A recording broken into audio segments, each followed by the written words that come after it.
तब कथामृतं तप्तजीवनं कविभिरीडितं कल्मषापहं श्रवणमंगलं श्रीमदाततं भुवि गृह्णन्ति ये भूरिदा जनाः।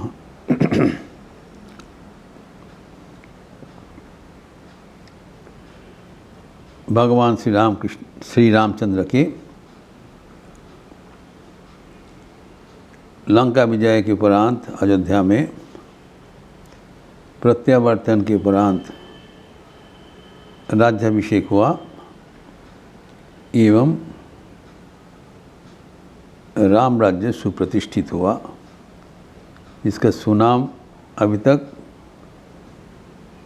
सर्वजन विदित है। यहाँ पर ही राम कथा अनेक रामायण में समाप्त होता है।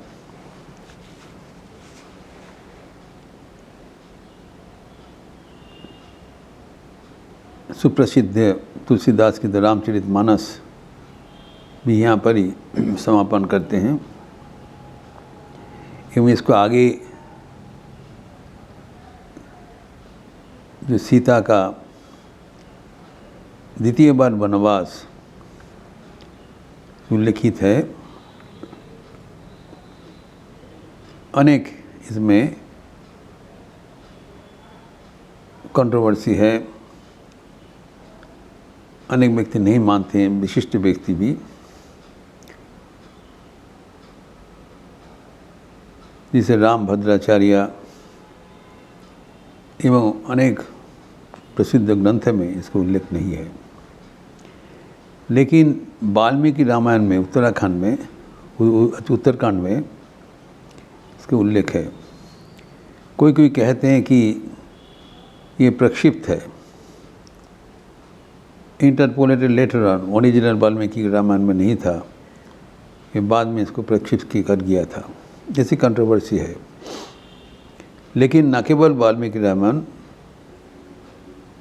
अनेक पुराण में भी इसका उल्लेख है। स्वयं श्रीमद् भागवतम में नवम स्कंद में 10वें एवं 11 श्लोक में इसका उल्लेख है कि रामचंद्र को सीता को वनवास देना पड़ा राजधर्म पालन के लिए। तो भगवान श्री रामचंद्र के जीवन का अनेक झांकी हम लोग देखे हैं, लेकिन मेरे विचार से जो अंतिम उनका जो जीवन का ये कठिन जो अग्नि परीक्षा, इससे ही रामचंद्र के जीवन सबसे उज्जवल हो जाते हैं।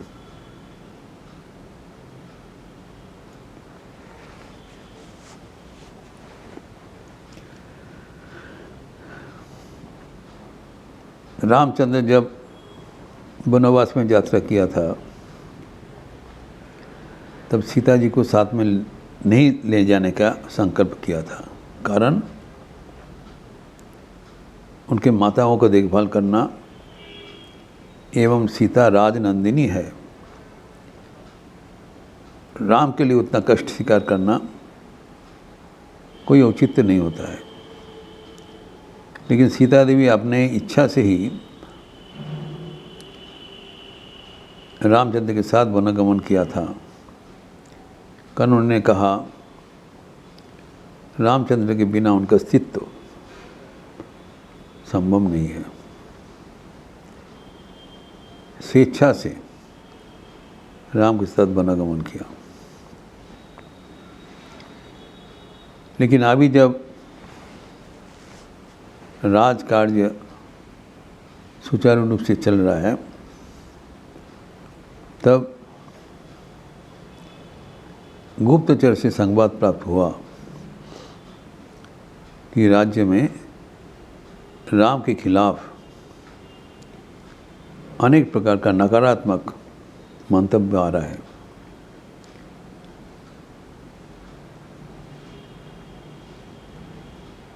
एक धोबी ने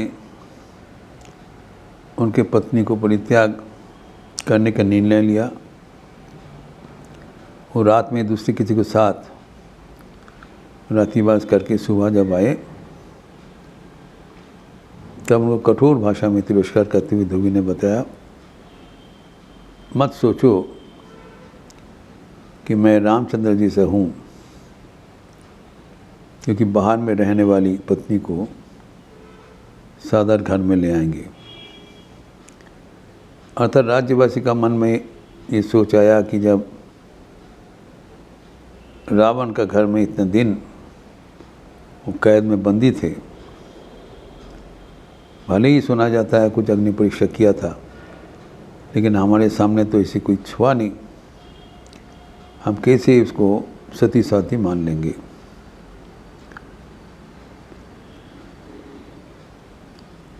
तब रामचंद्र के सामने एक कठोर चुनौती हुआ। एक राजधर्म प्रतिपालन करना, दूसरा व्यक्तिगत जीवन में सीता को साथ में रखना। रामचंद्र के लिए सीताहीन जीवन कितने कष्टकर है वो हम देखे हैं, असहनीय था। लेकिन उस समय में सीता का अपहरण के कारण रामचंद्र को सहना पड़ा या उसका प्रतिकार करना पड़ा। इस बार उनको ही निर्णय लेना पड़ेगा। यही है रामचंद्र जी का आदर्श, जहाँ व्यक्तिगत जीवन को जलांजलि देकर कर्तव्य पालन करना चाहिए। वो राजा है, राज का धर्म है प्रजा को सही ढंग से परिचालना करना। आपने व्यक्तिगत जीवन के बल पर तो उन्होंने निर्णय लिया कि सीता को वनवास में रखना। कारण सीता उस समय गर्भवती थी और भी कठिन अवस्था है। ये कठोर सिद्धांत जब लिया, पद्म पुराण में उल्लेखित है, वो भरत को बुलाया और उन्होंने निर्देश दिया सीता को वनवास में रख के आना। भरत जब ये करने में असमर्थ रहा और ये किसी हालत से स्वीकार करने तैयार नहीं हुआ, तब रामचंद्र ने बोला है, हाथ में उन्मुक्त तलवार ही ले लो या मेरा सिर काट दो, अन्यथा सीता को वनवास में रख के आओ। दोनों में एक चुन, दो नहीं हो सकता है। या मैं राजधर्म पालन करूं या सीता को साथ चले जाए। सीता को साथ जाने के पहले अपना प्राण त्याग कर दे। ये सुनकर ही भारत मूर्छित होकर गिर गया, उनसे हो नहीं पाया। तब लक्ष्मण मजबूर होकर भ्राता को आदेश मानते हुए सीता जी को वाल्मीकि का आश्रम के नज़दीक में छोड़ के चले आए। सीता ने बताया, प्रभु का जैसा आदेश है वो मैं पालन करूँगी, तुम चले जाओ। महर्षि वाल्मीकि सीता को आश्रय दिया एवं काल में उनका जुड़वा पुत्र हुआ लव और कुश। ऋषि के आश्रम में रहते हुए उनका जात संस्कार, उपनयन आदि एवं शिक्षा संस्कार सब कुछ वाल्मीकि से प्राप्त हुआ। भगवान के पुत्र है, असीम बलशाली है। हनुमान जी को पता चल गया, वो स्वेच्छा से आके वो परख करके गए कि प्रभु का पुत्र बिना इसी सूर्य होना असंभव है। इसके बाद जब वाल्मीकि के साथ लव-कुश जुड़वा संतान राम दरबार में आए, जब रामायण गान किया तब राम को पता चला ये कौन है।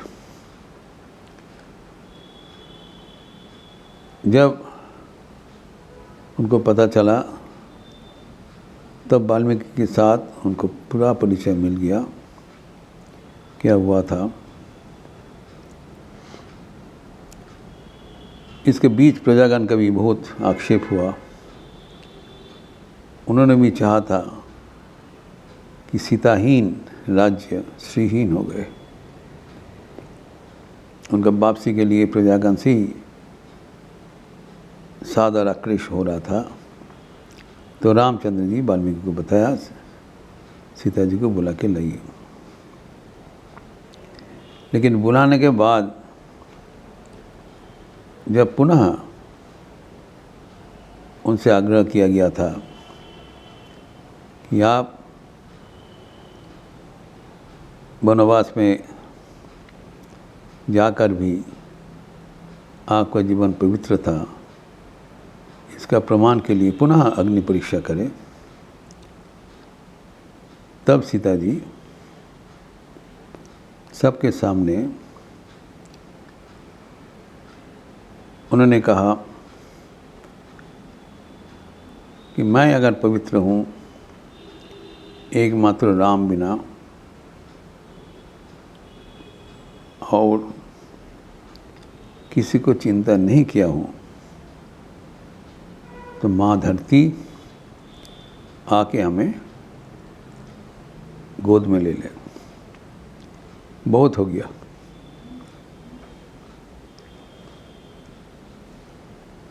और अचानक मेदिनी विदीर्ण हुआ एवं वो धरती का संतान थे, आके उनको गोद में ले लिया।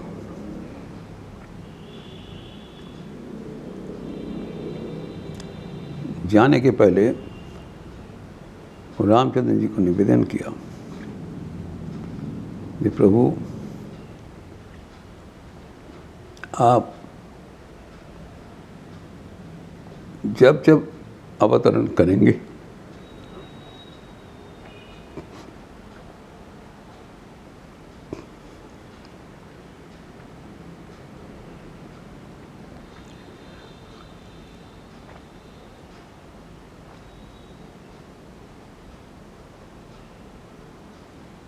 मैं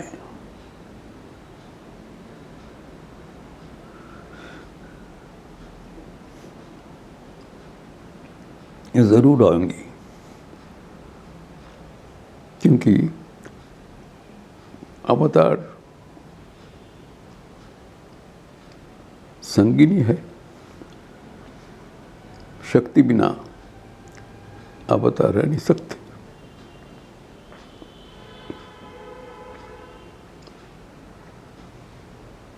लेकिन ये प्रार्थना किया कि आपकी बार इतना कठिन परीक्षा ना लिया जाए। रामचंद्र भी शोक मोहित हो गए। उन्होंने किंग कर्तव्य विमूढ़ हो गए। किसी को पता नहीं था कि सीता इतना अंतिम एक निर्णय लेंगे, लेकिन किसी को कुछ सोचने के पहले ही सीता भूगर्भ में चले गए और अंतरित हो गए। इसके उपरांत भी राजधर्म पालन करने के लिए एक स्वर्ण सीता प्रतिष्ठा करके रामचंद्र जितना दिन धराधाम में रहे राजकार्य परिचालन किया।